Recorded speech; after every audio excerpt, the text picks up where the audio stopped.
Okay, welcome back to the deep dive. Anyone following entertainment, especially animation right now, things feel pretty heavy. Heavy is maybe putting it mildly. It's more than just a cyclical dip, isn't it? Yeah, exactly. It feels like the whole traditional Hollywood approach, the pipeline for animation is just facing a kind of demolition. A structural demolition, yeah. That's a good way to put it. And the sources we're diving into today is industry reports, accounts from veterans, analysis from people who've been doing this for ages. Yeah, people with serious track records, decades in the trend. They're painting a really cold picture, undeniably bleak for that old way of doing things. Absolutely. And that's really our mission here, isn't it? Not to speculate wildly, but to get to the hard truth. The stuff distilled from people who've spent 30 years or more actually building this industry. Right. And the overwhelming message, the consensus from these veterans seems to be, that traditional path. The one where you have great art, a killer idea, you pitch it, and boom, green light, studio deal. The dream scenario, basically. It's pretty much dead. Over. It's been replaced by a system that's driven almost purely by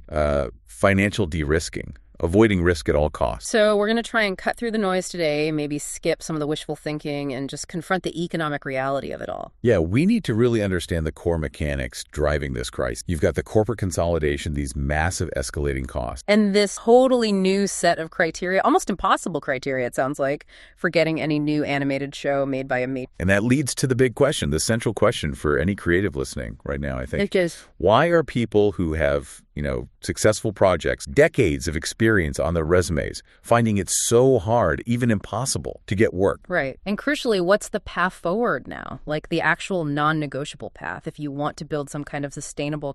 Exactly. We've gathered the intel, looked at what these experienced folks are saying, and the answer. Well, it's kind of surprising. It seems to have much less to do with how well you can draw or animate. And everything to do with whether you're prepared to basically become a business exec, thinking like a business owner first. Okay, so let's unpack this consensus of crisis a bit. We're hearing it from multiple professionals, right? People who've seen the industry's ups and downs before. Yeah, these aren't just, newbies complaining. These are experts, veterans sounding a really clear alarm. They're saying things are, and this is a quote, really, really bad. And not just bad now, but potentially getting... That's the worrying. The sources suggest they anticipate things are probably going to get worse before they kind of find a new normal, whatever that looks like. You mentioned Eric Calderon from the Surviving Animation channel. Yeah, he cited quite a bit in our source materials. It's something like 30 years of experience, development, production, the whole deal. And his message is pretty blunt. Extremely blunt. It's like a wake-up call. Basically saying there are difficult truths. Yeah. The business... and maybe more importantly, the people trying to get into the business have been maybe trying to... And this isn't just him. It's a wider feeling. Oh, yeah. The sources stress this isn't just anecdotal noise. It's a consistent pattern. You hear it from people in development, storyboard artists, production folks across different studios. It's systemic. Wow. Okay, so let's talk about the human cost then. Because the idea of veterans struggling... that's not just surprising, it's genuinely shocking. It really is. We're not talking about the usual, tough competition for entry-level jobs. That's always been there. Right. New grads fighting for that first gig. This is different. We're talking about established professionals, people who've worked steadily for 10, 20, even 30 years, people with credit. And they are now finding themselves completely unable to land work. That just sounds like a market collapse for a whole segment of... It pretty much is. It signals a near total breakdown for those experienced and, let's be honest, often more expensive professionals. They're frequently the first ones targeted when cost cutting hits hard. And the stats back this up. The stats are, they're pretty grim. Our sources mention predictions that suggest less than 10%, think about that, less than 1 in 10 of students currently trying to get into animation will actually break in and manage to sustain a career long term. Less than 10%. That's staggering, especially when you consider the investment. Exactly. Think about the cost of animation school. It can easily run into 6 figures, right? Oh, easily. Massive debt for many. And here's the tragic part. That high cost of education is a huge piece of this puzzle. Colleges and art schools, they need students, they need enrollment to keep the lights. So they sell the dream. They often sell a dream, yeah. But it's increasingly an outdated dream. They're promising access to careers, to an industry structure that frankly just doesn't exist for 90% of their graduates under this new model. They might be training students for jobs that the market has already moved past. And this is where those individual stories become so potent. You mentioned Maxwell Adams, the creator of Billy and Mandy. Yeah, that anecdote really hits hard. It's cited as a kind of visceral illustration of just how bad things have gotten. So this is someone who absolutely made it by any traditional standard, created a hit show, recognized globally. Totally. A successful, established professional, created valuable IP. And yet, the reports mention he was apparently discussing on social media quite openly the really serious financial difficulty he was facing. How bad? Bad enough that he was apparently forced to start auctioning off personal belongings just to make ends meet, to stay afloat. Wow, auctioning personal stuff. When you hear that the creator of a show, as successful and widely syndicated as Billy and Mandy is in that kind of desperate situation, it just completely shatters that old assumption, doesn't it? That assumption that once you reach a certain level of success, you're kind of safe. It really underscores how fundamentally the economics must have shifted. If someone with that kind of proven track record, who literally owns a piece of popular, profitable IP, is facing such hardship because the system isn't generating new work or even, say, consulting gigs for people like him. And what hope does a newcomer, someone completely unproven, realistically have within that same system? Yeah. It confirms that the old safety net, the idea that success guaranteed some kind of longevity, it's just gone. Completely evaporated. And yet, despite all this evidence, this cold reality sort of staring everyone in the face, there's this resistance, a really fierce resistance to actually accepting it. The toxic positivity thing you mentioned. Exactly. Our sources use that term, toxic positivity. It's this phenomenon where lots of artists, or maybe aspiring animators especially, they just immediately reject these critical assessments. How do they? They'll label the people telling these hard truths, often the veterans who are trying to warn them, as just being negative or liars. Yeah. Sometimes, weirdly, they'll even claim it's politically motivated. Anything, really, except confronting the possibility that the facts don't align with the fantasy career narrative they were sold or the one they desperately want to believe in. But that refusal, that denial, it's actually dangerous, isn't it, for the creative person themselves? It's probably the biggest danger. We have to be really clear here. Being honest about the situation isn't the same as being negative about life. You know, you can stay positive as a person, hopeful, but the economic truth is still the economic truth. Ignoring it doesn't change. The sources use an analogy. Yeah, a really good one, actually, referencing Jim Shooter, who was the editor-in-chief at Marvel back in the, 70s and 80s. Yeah. Right, a controversial figure, but oversaw a huge period of success. Exactly. Shooter was known for being incredibly tough, really business-minded, and often unpopular because he told creators things they absolutely did not want to, about deadlines, about budgets, about whether their story was actually commercial, you know. But his track record. His track record was stellar. The sources point out that after Shooter left Marvel, the company went to a really rough period, financially and creatively, for like a decade. Because his approach, while maybe blunt or abrasive to some, It worked. it was based on a ruthless commitment to market reality, to the business fundamental. It wasn't about being mean. It was about not wasting huge amounts of time and, crucially, money, precious development resources, chasing goals that were commercially unviable or just statistically near impossible. So the parallel is, if a creative today chooses to ignore the current economic reality, feels bad, or doesn't fit their dream, They're actively choosing to spend their own resources, their time, their money, their energy, potentially going down a dead end, wasting that investment. and this ties back to the education costs too, right? This toxic positivity encourages people to keep pouring money Into degrees that are preparing them for a studio system and a business model that, for all intents and purposes, doesn't really exist anymore, at least not in the way it used to. They're paying top dollar for potentially outdated training and expectations. It's like looking at a glass that's almost empty and insisting it's full. Right. Recognizing the glass is nearly empty doesn't make you a pessimist. It makes you a realist. And only a realist is prepared to pivot and figure out where to find a new source of water. Okay, so we've established the market is in pretty severe distress. People are hurting. Now let's get into the why. What's the corporate calculus? What are the big structural and financial pressures making these major studios just slam the brakes on greenlighting almost any? Right. The sources really point to three massive factors, and they're all kind of intertwined. They all boil down to one thing: reducing financial risk. Okay, factor number one. First, and this one's maybe a bit subtle but incredibly powerful, is Hollywood consolidation. We've seen it across the board, right? These huge media companies swallowing each other up. Yeah. Disney buying Fox, Warner merging with Discovery. Creating these mega corporations that own everything. Exactly. And when that happened, they streamline operation. They centralize decision-making power. Okay, so what does that practically mean for an animator with a pitch? How does consolidation affect? It means fewer doors to knock on, fundamentally. Instead of maybe having, say, 6 or 7 different creative development hubs within one big company, maybe Fox Animation had its own slightly different taste than Disney Feature. Right, different divisions, different execs, maybe a different risk tolerances. Exactly. Each potentially capable of greenlighting something a little niche or a bit experimental. But now, that power often gets funneled way up to maybe just one or a tiny group of executives at the very, very top of the entire megacorp. And when the decision-making is that centralized? The risk aversion goes through the roof. Understandably, maybe. When one person or a tiny committee holds the keys to billions of dollars in production budget, they get incredibly conservative. They focus on the guaranteed wins, the sure things. So fewer outlets, and the outlets that remain are way more cautious. Far, far more cautious. Small bets, interesting little experiments, they tend to get ignored. All the focus shifts to the massive pre-sold, can't-fail type projects. Okay, that makes. What's the second major pressure? This one's maybe the most obvious. Pure economics. The money prop. Animated series, especially high quality, just cost too damn much money. That's a direct sentiment echoed in the sources. The price tag has gone up. Balloon. And at the same time, especially in the streaming era where everyone was chasing subscriber growth and maybe greenlit too much stuff. Quantity over quality sometimes. Yeah, maybe quality control slipped in place. But the point is, these huge costs often aren't generating a clear, sufficient return on investment, especially now that subscriber growth has plateaued or even reversed for some services.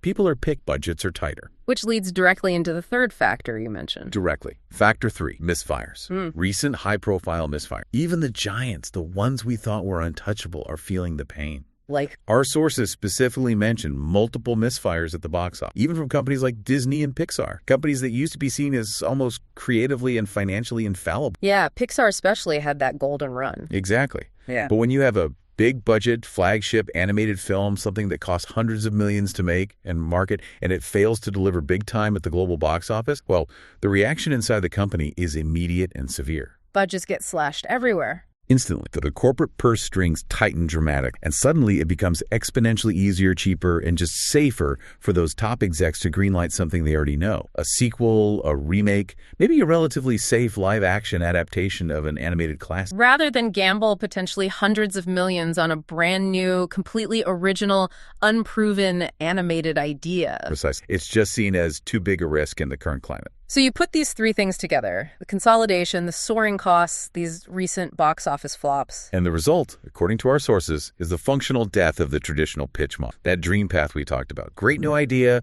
polish pitch deck, find an eager buyer. For someone without a major track record already. For unproven talent, yeah, it's effectively gone. It's closed for business. That's really stark assessment. It is. But it seems to be the reality, the takeaway. The one sentence every creative needs to hear is that the buyers, the studios, the streamers, they are now doubling and tripling down on three very specific, very high security types of property. Three specific types. Yes. And if your idea, your pit, doesn't fit squarely into one of these three boxes, the chances of breaking through, statistically speaking, they're described as near impossible. Wow.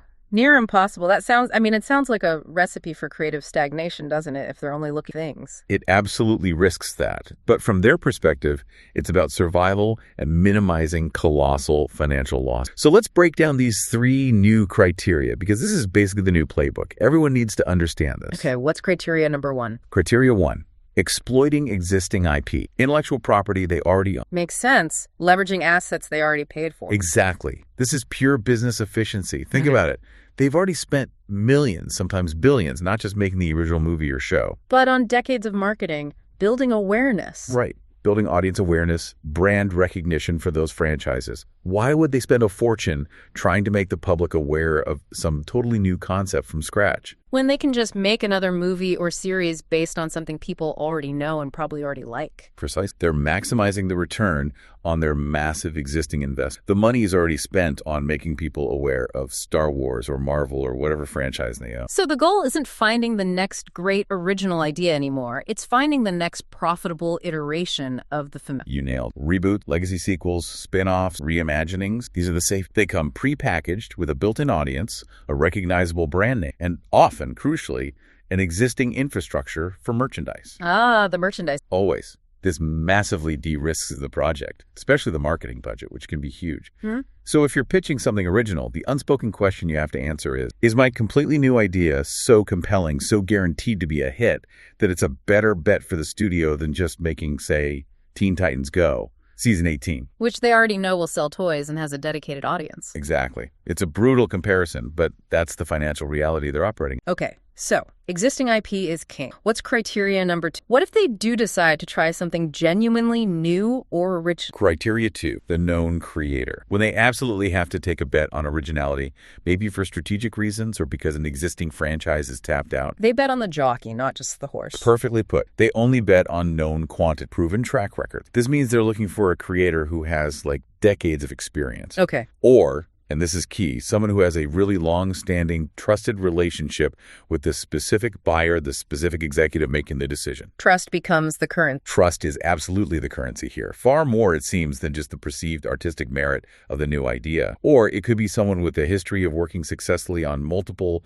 big, high-profile shows, specifically with that platform or studio before. But wait, if the goal is absolute risk aversion, doesn't this just create a closed loop? The same small group of already successful vetted creator keeps getting all the opportunities. That's the criticism, and yes, that seems to be exactly what's happening. So how does anyone new ever get vetted? How do fresh ideas break through if you can't get a shot until you've already had 5 hit shows? That's the million-dollar question, isn't it? Right. And it points to the existential crisis the industry might be facing creative. The sources basically confirm, yes, this is the current painful reality. So the days of making an amazing independent short film that goes viral or having a really popular webcomic and having that be enough to get you noticed and maybe put in charge of your own show? Those days, pretty much over. Gone. That known creator is now a highly vetted, incredibly scarce commodity. The perceived risk of handing millions of production dollars to someone they don't personally know and trust, someone unproven at that scale, it's just seen as too great when budget tight. So even if your new idea is absolutely transcendent, world-changing, if you haven't already worked successfully with that specific executive team on, say, 5 or 6 previous shows, you're an unknown quantity, a risk, and they're avoiding risks. It's that simple and that hard. Okay. Brutal. What's the third and final criteria? Criteria 3, major established product, but external IP. So if they're not using their own existing IP and they're not banking on a long-time trusted creator's original idea, the only other route seems to be acquiring the rights to external IP. Something they don't own yet.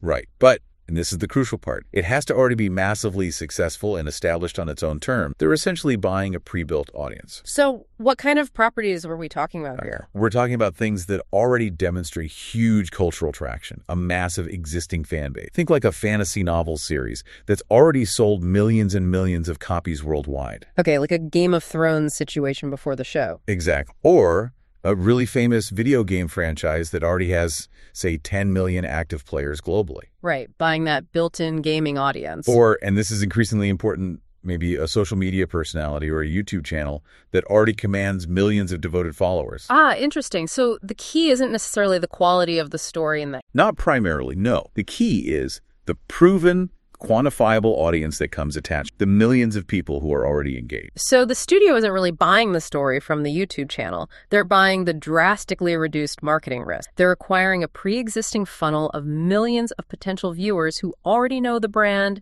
know the creator, and are invested. Precisely. They're buying awareness. They're buying engagement. They're buying data that proves people care about this thing before they spend a dime on production. This point ties directly into the next big theme discussed, monetization. Because the studio needs proof, empirical proof of concept and proof of an engaged audience before they'll even think about writing a check for animation. Exactly. You're no longer just selling a cool story or neat character designs. Right. In this new reality, you're basically selling a pre-existing customer base. You're selling a fully de-risked financial vehicle that comes with a guaranteed audience footprint attached. It sounds incredibly transactional. It is. It sounds harsh, maybe, but the sources are clear. The pitching process has fundamentally shifted. It's moved away from selling a great narrative and towards selling a bulletproof financial proposition with a pre-verified audience. Okay, so sticking with this theme of cold, hard finance, we absolutely have to talk about merchandise. The sources are making it incredibly clear, almost shockingly so, that the animation itself, the actual cartoon you're pouring your heart and soul into make, is often seen as, well, just the advertisement. Yeah, that's a blunt way to put it, but it captures the essence. The cartoon is frequently the expensive marketing tool for the real revenue stream. Which is? Consumer product, merchandise, toys, games, apparel, lunchboxes, you name it.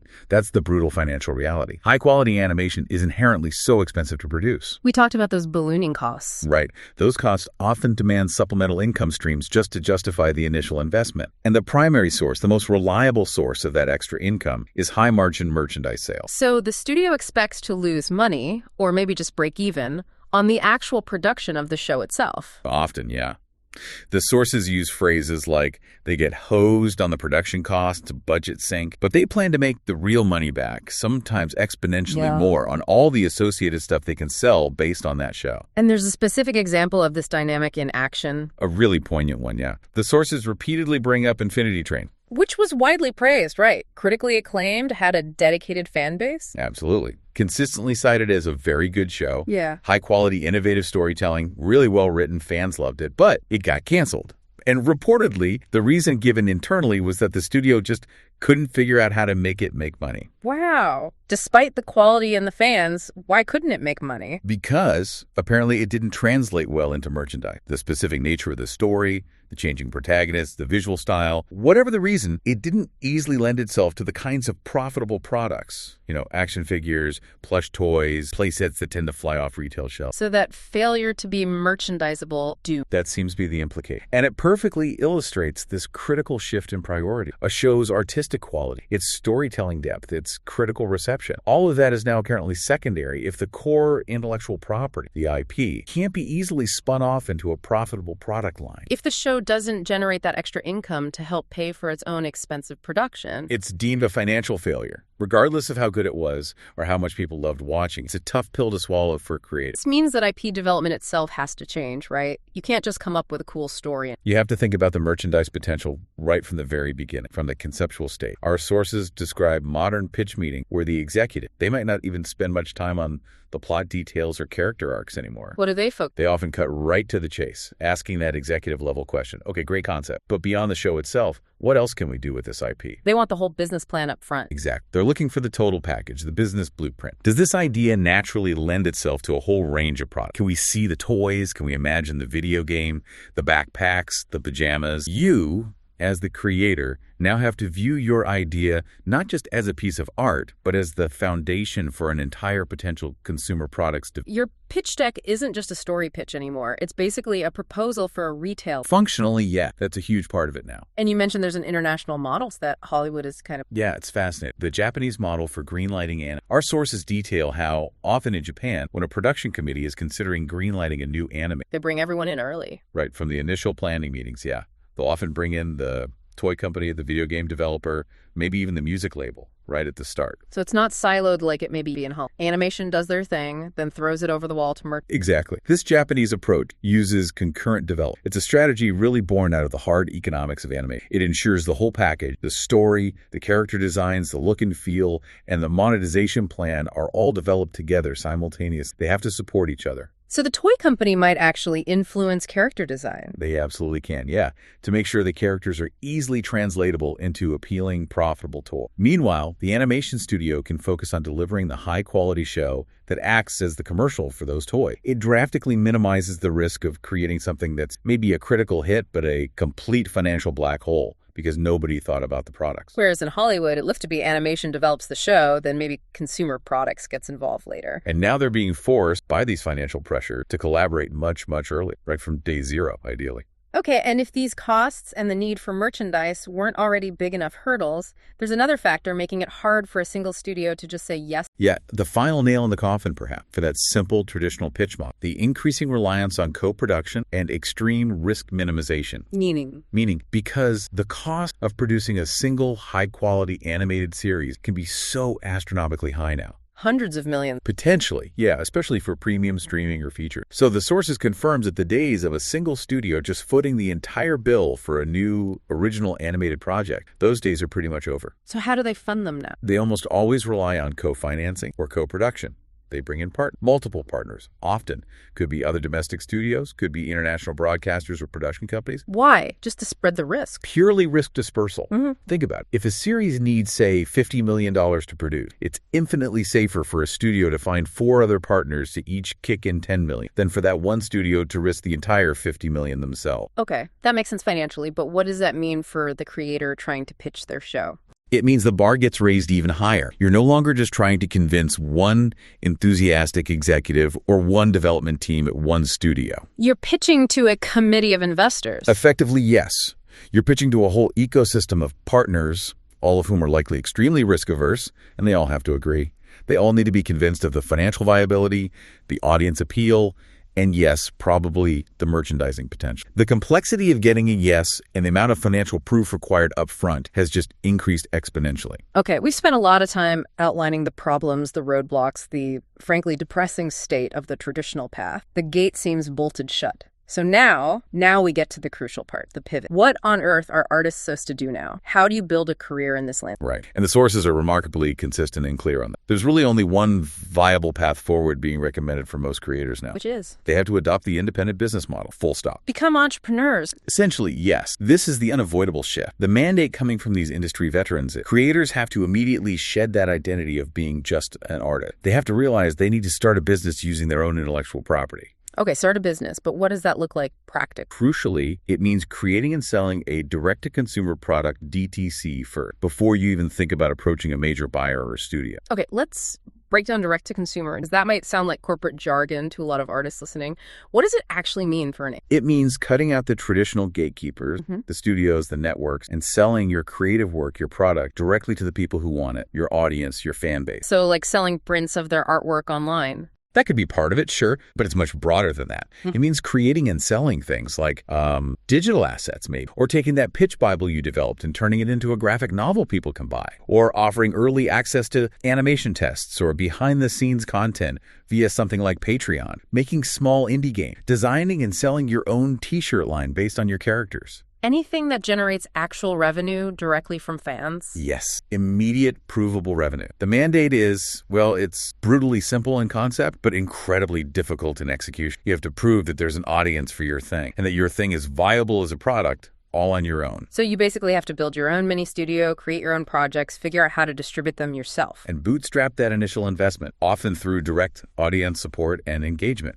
You build it first, then maybe Hollywood comes calling, not the other way around it. So platforms like YouTube, TikTok, Webtoons, they're not just places to get noticed anymore. They're not just marketing channels, no. They are effectively the new mandatory development pipeline. They are the marketplaces where you have to prove your concept work. The goal is to build a community first. Build a community that is so engaged, so enamored, as one source put it, with your original property that they are actually willing to pay for it directly, independently. And that becomes the proof. That becomes the proof. That proves the market exists for your IP. It eliminates the single biggest risk factor for any potential major studio partner down the line. If you can demonstrate that you can get people to open their wallets for your concept on a small scale, then a billion-dollar company can easily see the potential for how they could monetize it on a massive scale. Exactly. You've done the hardest part for them. You've proven product market fit. You mentioned this is the long and rocky road of trying to start a business, often by bootstrapping. Can we break that down a bit more? What are the actual steps involved? Because it's a huge leap from just drawing or animating to actually generating revenue. It really is. It generally seems to involve two critical phases based on the advice and the sources. Phase one is about validation and creating a minimum viable product, or MVP. Minimum viable product, meaning the most basic core version of your idea that you can actually get out into the world to test it. Could be just a short animation test you post online, maybe the first few chapters of a webcomic, perhaps a really small, simple game on a platform like Steam. Using whatever resources you have. Yeah, using whatever skills you possess, or maybe assembling a tiny team if you can. Yeah. Often it means the creators doing the writing, the animating, the marketing, everything themselves, at least initially. And the goal in this phase is just to fight hard in these smaller, independent marketplaces, online communities, forums, social media, to gain that initial core following. Starting small. Really small. It starts with getting 10 fans who genuinely care. Then maybe 100 fans, then hopefully 1,000. The absolute focus here is just proving that the core concept resonates with someone. Does anyone actually like this idea? Okay, so that's phase one, validation. What's phase two? Phase two is monetization proof. Once you've validated the idea and gathered at least a small core audience, you have to transition to proving you can actually make money from that relationship. This is the part the studios really care about. This seems to be the absolute key. The studio isn't likely to be interested until you've done this hardest part, gathering not just an audience, but a dedicated paying audience. Now, how do you do that? This is where things like setting up a successful Patreon campaign come, or running your own online merchandise shop effectively, or maybe generating real positive sales data if you release a small indie game. The number of paying supporters, the amount of revenue generated, that becomes your quantifiable asset. That's the proof you take to potential partners later. What about the traditional pitch Bible then? That big document outlining the whole show, is that useless now? Interestingly, no. Our sources suggest that while that big 60-page show Bible might not get you that magical green light from a studio anymore just by sending it in. It's still considered critically valuable. Its purpose has just shifted. Shifted how? It's no longer primarily a tool for pitching to external buyers. Instead, it's become an internal blueprint, a tool for you to use while testing and perfecting your own property in the independent market. So it's more like an internal R&D document for your own mini startup. Exactly like that. You use that development Bible to really understand your own property, the themes, the characters, the world building, but you use it to guide your independent development effort. And you might change things based on audience feedback. Absolutely. That's a key part of the MVP process. You might discover through the feedback you get on your initial webtoon chapters or your short animation that your original core idea actually kind of sucked, as one source bluntly put it. Or maybe the main character isn't clicking. Right. Or maybe the character you thought was your lead is universally ignored by your early fans, but this minor sidekick character, everyone loves them. They're the one driving engagement, the one people want on t-shirts. So the Bible helps you plan, but the real world tests it, and you have to be willing to adapt. You have to be willing to pivot based on that real world data. The internal process of creation, of developing that Bible, is still vital, but its primary purpose has shifted from trying to please a potential buyer you haven't met yet to perfecting a potentially profitable product for an audience you are actively building yourself. Which brings us back full circle to that entrepreneurial mindset.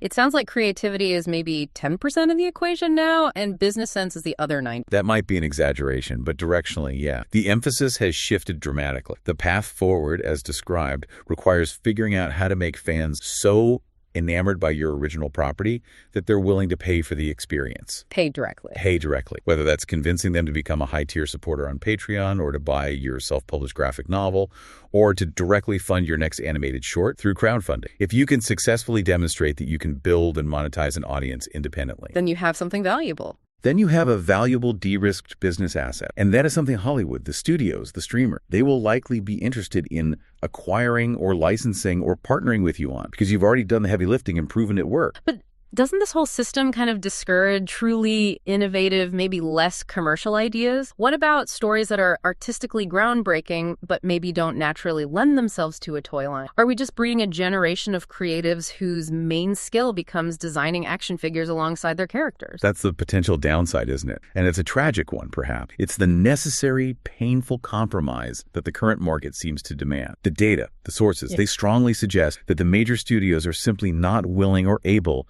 to fund the initial R&D, the risky early stages, for concepts that don't have a clear path to commercial return anymore. So if you do have that groundbreaking, non-merchandisable idea, you probably have to pursue it entirely independent through non-traditional funding, maybe grants, maybe patrons of the art, maybe just saving up your own money. The path towards commercial animation, towards a major studio deal, now seems to require a demonstrable commercial outcome built in. And this isn't just impacting newcomers, even the veterans are adapting. Yeah, that's another key point. This pivot isn't just for young artists starting out. The sources note that even long-time established veterans like Eric Calderon, who we mentioned earlier, are shifting their own careers. He's moving more towards consulting, for example. Helping others navigate this new land. Exactly. It reflects how even decades of experience and knowledge are now being monetized differently. The value is less in getting your own show greenlit through the old system, because that system is broken, and more in guiding the new generation of independent entrepreneurs through this completely changed territory. The value is in advising the startup, not necessarily relying on the old studio development. Wow, so the message is incredibly stark, incredibly singular. It really is. Yeah. Stop waiting by the phone for Hollywood to call based on a pitch deck. Stop submitting ideas into a system that's structurally designed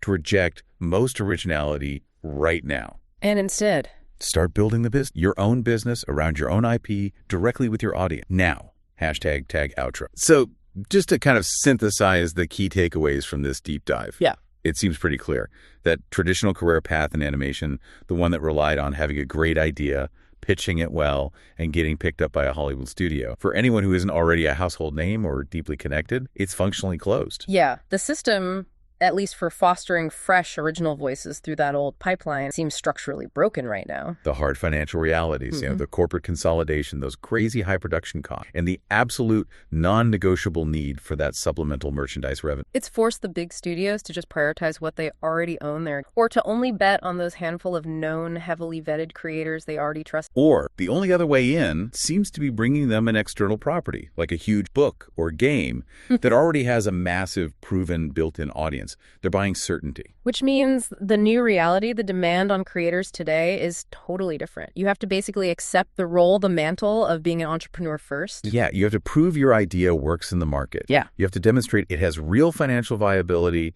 generate actual revenue streams, show quantifiable evidence that people will pay for your IP. And you have to do all that independently through direct consumer efforts before any major platform is likely to take you seriously or invest. You have to wear the executive hat just as much, maybe more, artist. It's a huge shift in identity and required skills. Which brings us to our final, maybe provocative thought for you to consider as you navigate all. The central challenge for aspiring animators, or maybe even established ones looking for their next project, it seems like it's no longer just about your artistic talent or the brilliance. It's fundamentally about whether you can accept viewing your own creation, your intellectual property, through a pretty cold, hard dollars and cents lens. Are you willing, truly, to compromise your artistic vision, maybe sometimes dramatically, specifically, to make sure it can generate the toys, the games, the lunchboxes, whatever consumer products are needed to make it financially viable in the eyes? And if the answer is no, if you're not willing or able. The sigh is chasing that increasingly rare, incredibly elusive major studio deal